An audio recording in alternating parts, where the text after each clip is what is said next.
Agus rud eile faoin léirscáil, like I remember someone said this to me a few years ago, and it totally changed how I understood it, is that if you orient, you orient yourself on a map, which means you're facing east.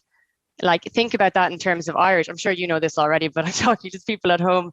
Like, what's behind you is Taobh Hir dit, and that's west, sheer, and what's on your right is oh yes, and Darnoe, like if you want to say like the right wing, it would be on Etta yes, tá nasc idir na rudí sin Taobh the lava clay, that would be like on Taobh Tuathal sin ó Huig, and there is that association between like right is right as in jas agus is rud dearfaché agus Tuathal is rud amsci agus mícharte freisin agus tá sin le feicáil I dteangacha eile ar nós sinister agus gauche agus rudí eile mar sin. Yeah.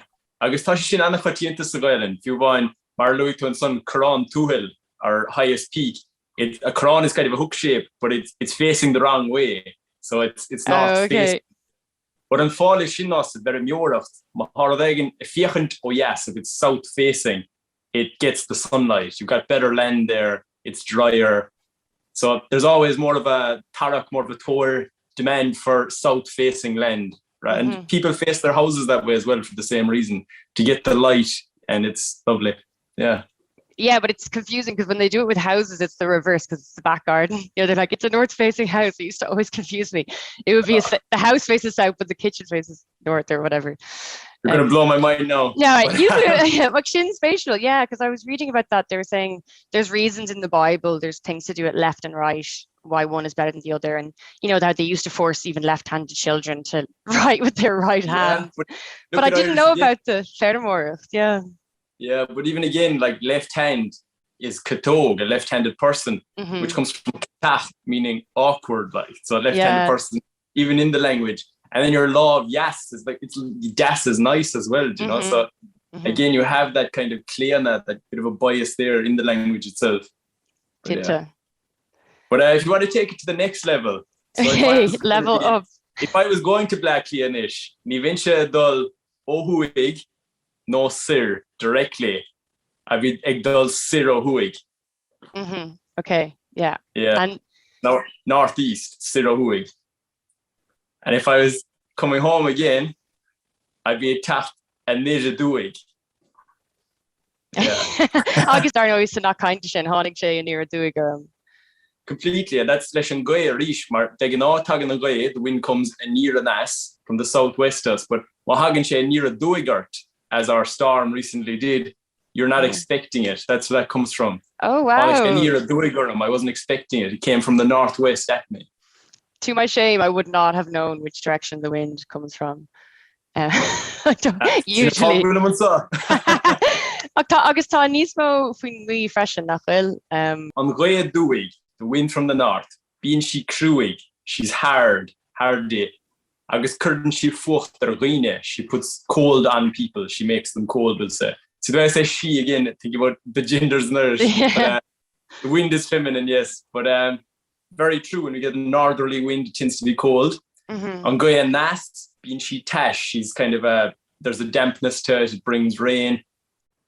Is curtain she ra, hiltiv, she makes seeds successful. So it's a good time to plant your seeds when the goya is taft the nas.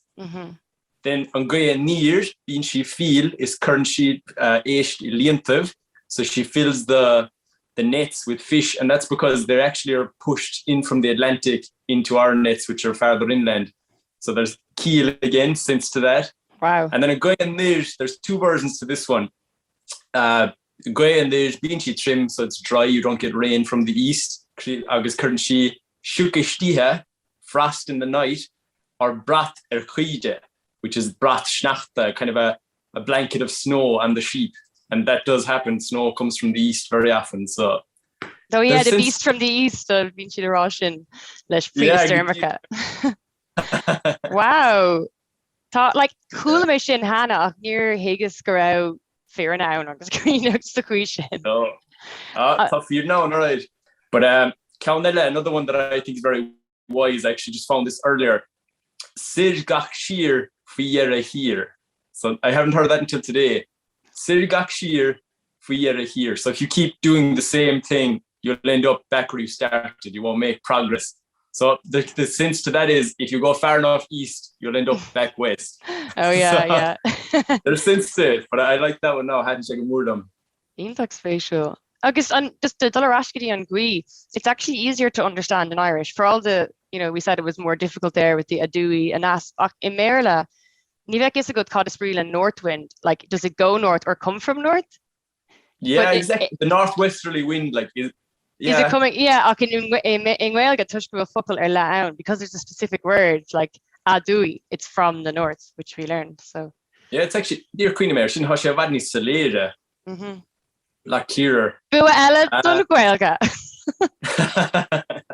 Neither will play Diantagut or what the fuck will go for or Malachti, the curses. Neil Legart, come on, Malach the Gutum. Yeah, Malachti Gumursa, no. He's a live lower actually, Tamlahin, Kui Kid Malachtert, or Brown McGarrett. But one thing he mentions is in his curse, it's actually in the first page, Handshake Murlam. Goodishe Skunda Sheer Shiasert, which he translates himself as, may you suffer from an acute attack of diarrhea. I don't know if we have to edit this out, but Tana Keelish, Skunda, like which we use for a tap, but we have many words for diarrhea, Askelin. But like a bursting flow, sheer shiasert, so out the back, down from you. Sheer shiasert. Thought it was a good use of it now. I guess so. Luermer Honig Shay and near aduaidh. So if something surprised you, it came. Oh, it came on ear from the west. Oh, and then aduaidh, from the northwest. Yeah. Like Usadam and Nashi, like Niswinium and Ri atá leis. So what and well ein Frazi Ella. One that you'd hear very commonly is Buinach Shirasum. Another one for if you got a kind of a shock from something, it pulled from the west out of me. It's an interesting phrase, but Hashana Lodra, it's very strong. And another one I like is Maha if they're debating something, Vishiras and Niratra. There was west and east between them, which you could imagine almost like a tennis game. Road. Yeah, I think that's nice one as well. Tá tú dumachar sir, but tá dinner occurs dachart. I'm Willem. On Mexico shit good. Yeah, tá tú dumachar sir. Yeah. They're driving you east. Is Rodo Conamara a Mata on Cartagum, Tishgarev Chapning Yalt, sir. Well, no, Vishay her. Vishay her, yeah. I guess that's I dull. No, Vishay her, it does sir. Yeah, Vishay her. Yeah, so shit cap bush and fear Bader give Ercula Tossishin Hannah, Marvino version. But Rodavyak Nis Cotinta more common and so I guess Saisno Kiana Geshna, Kernshella Galigman.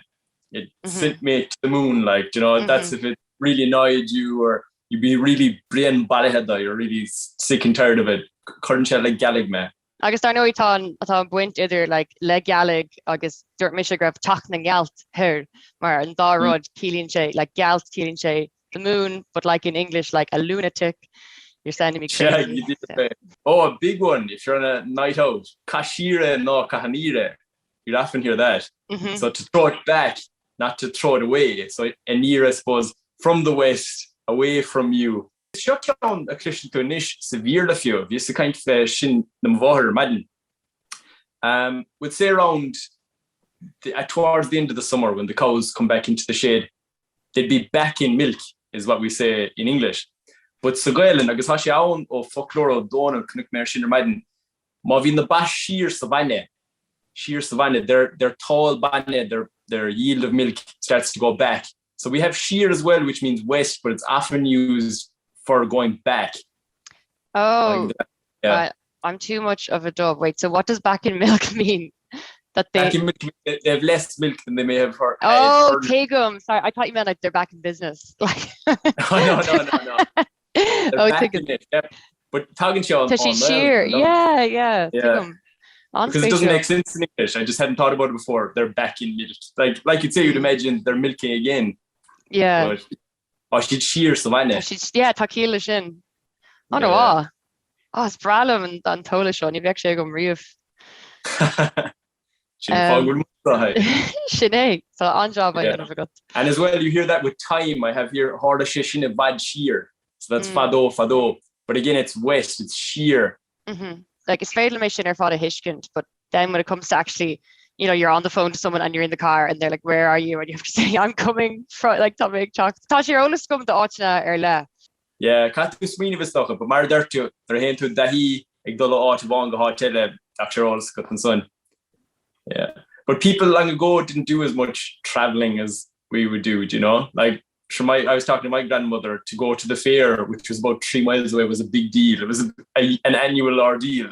Yeah. So they were very rooted in what was north of them, what was west of them, because they were so freevahe, so rooted so not in the other. Shin fear.